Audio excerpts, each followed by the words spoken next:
live from the Alaska Native Heritage Center here in Anchorage, Alaska. This is Doug Moyer on day 44 of the bike race across America to support the Moyer Foundation and its campaign for kids. Today we're with Janelle here at the Heritage Center inside one of the houses, traditional houses that people lived in here in Alaska. And I was curious what life was like for the people that lived here in Alaska. And maybe you could share a little bit about your family background and culture that might be interesting for our viewers today. Okay, well I'll go ahead and introduce myself. Hallo, Rick Runga Adira Papa, Runga, Junior and Lorunga, Bartlett me, Alaskan, hello, my name is Paka, which is my Eskimo name. It translates to mischievous one. I was given that name by my grandma, and I was named after her. I'm Inipek.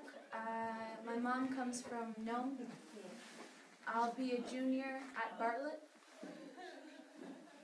And what were some of the traditional customs that your mom passed along in the family? What would be some of the holiday celebrations that you would have?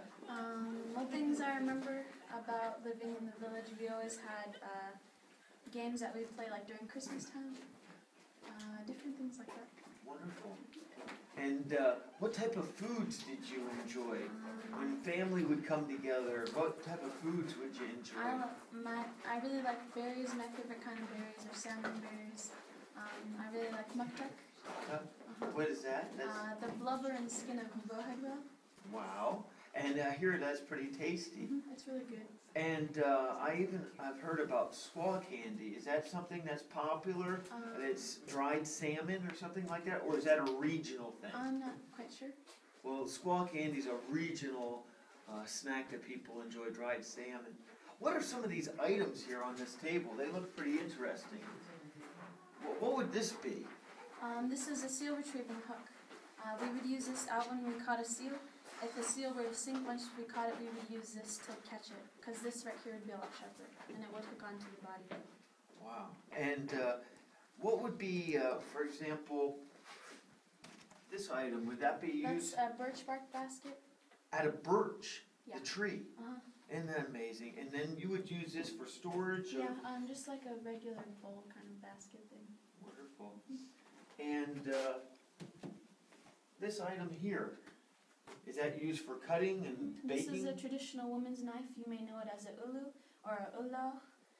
We would use this for different kinds of things, like to cut up the meat or anything that it could be used for.